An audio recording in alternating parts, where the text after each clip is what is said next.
Olá, gateiros, tudo bem com vocês? Bem-vindo ao meu canal. Esse é o segundo vídeo que eu estou fazendo e eu queria agradecer o carinho que vocês tiveram comigo no primeiro vídeo. Eu, aos poucos, vou responder todas as perguntas e vamos lá para o segundo vídeo. Bem, eu hoje decidi conversar com vocês sobre uma coisa muito importante, que são os 5 pilares para que o gato se sinta confortável dentro de casa. Então, quando a gente conversa com alguém que tem gato e que está preocupado com a qualidade de vida do paciente, a gente sempre conversa sobre esses 5 pilares, que são os pilares que atendem às demandas emocionais. Então, vocês já devem ter escutado falar sobre uma coisa que chama enriquecimento ambiental. O enriquecimento ambiental, claro, tem a ver com acrescentar brinquedos, informações olfatórias, tem a ver com postes de arranhar, com produtos físicos. Mas aqui a gente vai conversar sobre uma coisa muito importante que chama atender demandas emocionais. Isso também é oferecer um enriquecimento ambiental.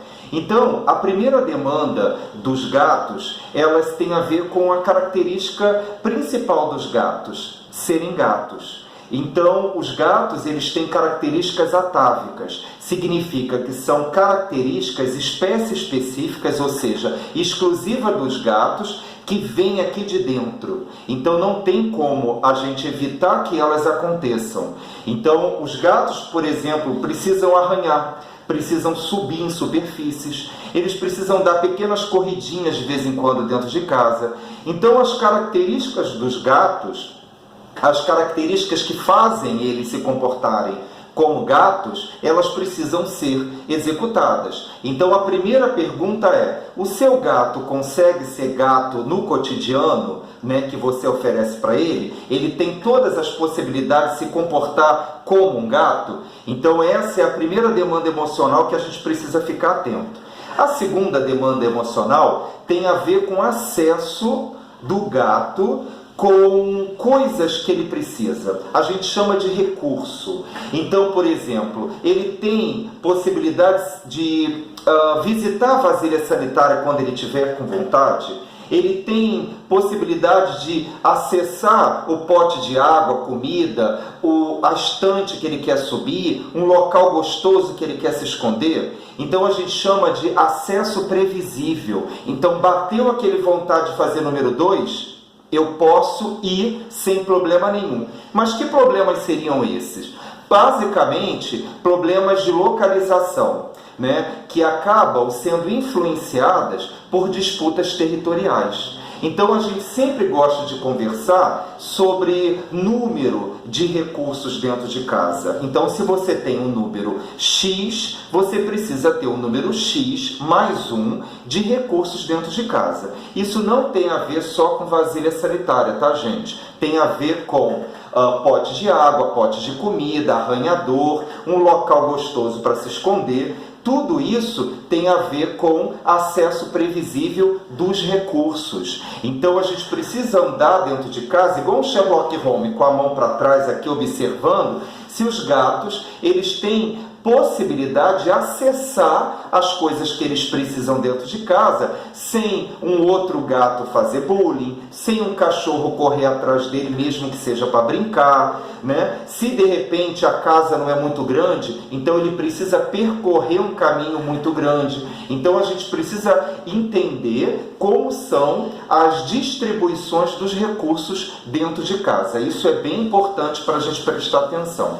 Número 3, a gente conversa sobre a possibilidade de se afastar de alguma coisa ou alguém que esteja me estressando, que esteja me causando algum tipo de desconforto.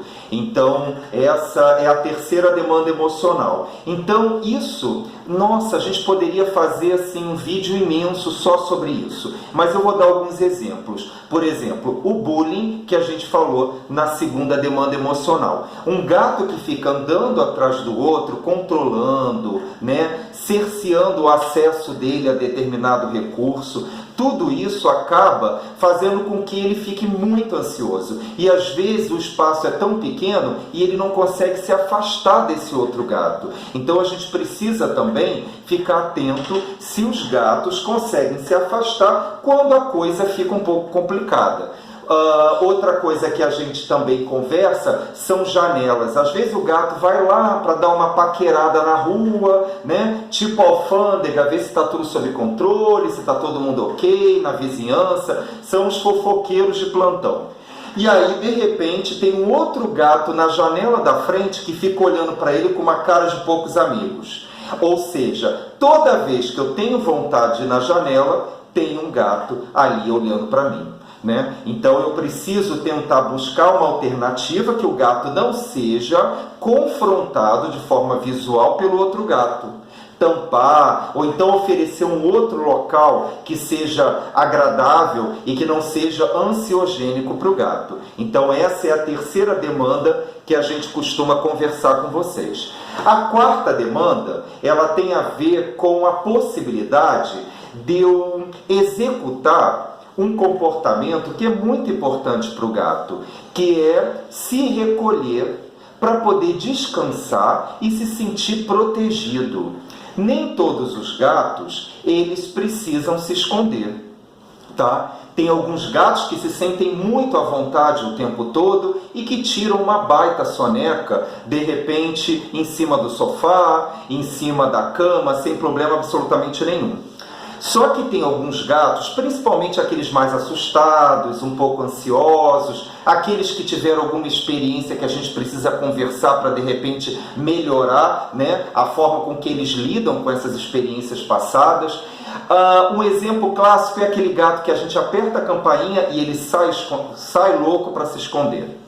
Então eu preciso também andar dentro da minha casa para poder saber se ali naquele ambiente que eu estou oferecendo para os gatos tem um local que eu possa me esconder, um local que eu possa ficar bem quietinho. E esse local, gente, vocês jamais podem mexer. Não pode limpar, não pode remover o pelinho, deixa ali quietinho, né? E quando precisar levar no veterinário, dar medicamento, essa coisa toda, não põe a mão, combinado? A gente vai combinar de pôr a mão naquele local, por exemplo, pegar o gato e tirar daquele local, somente se tiver uma situação emergencial. Por exemplo, o prédio está pegando fogo, eu preciso salvar o meu gato. Aí eu vou ali e pego ele, tá bom? Então a gente precisa ter um cantinho para que ele se sinta reservado, recolhido. Por isso que eles gostam de se esconder em caixinhas de papelão, que vai ser um tema de um próximo vídeo. E para terminar, o quinto pilar das necessidades que precisam ser atendidas dos nossos filhos gatos, que é o mundo olfatório. Então esse é um tema mais complicado, porque a gente fala de uma coisa que basicamente a gente não enxerga, que é o mundo olfatório dos gatos. Então a gente pode utilizar dispositivos, produtos que são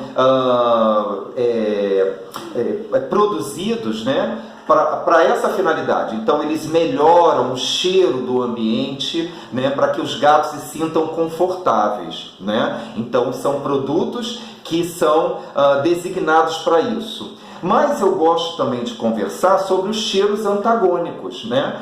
Então a gente falar sobre, por exemplo, cheiros de outros gatos que vêm na rua, cheiros de outros gatos que você leva para sua casa, na sua roupa, no seu sapato. Então o mundo olfatório é alguma coisa que eu gosto de conversar muito com os meus clientes, porque é importante, mas é invisível para nós seres humanos. A gente sente o cheiro, mas os gatos, eles têm uma percepção olfatória infinitamente maior do que a gente, com certeza, né? Então por isso que a gente gosta de conversar.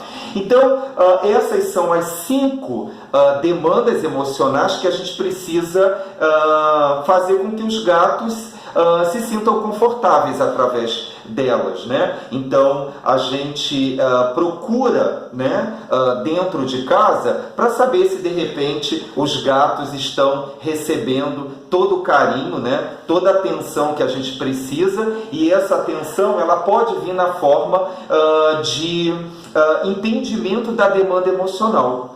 Isso é muito importante, tá, gente? Porque a gente ama tanto esses bigodudos que a gente acha que o que eles precisam é o que a gente precisa. Tem que lembrar que eles têm características exclusivas de gato. Por isso que é tão importante conversar sobre comportamento. Bem, pessoal, beijo. Desculpa mais uma vez pelos vídeos. Já já eu vou arranjar alguém para poder editar os meus vídeos, para ficar assim bem legal.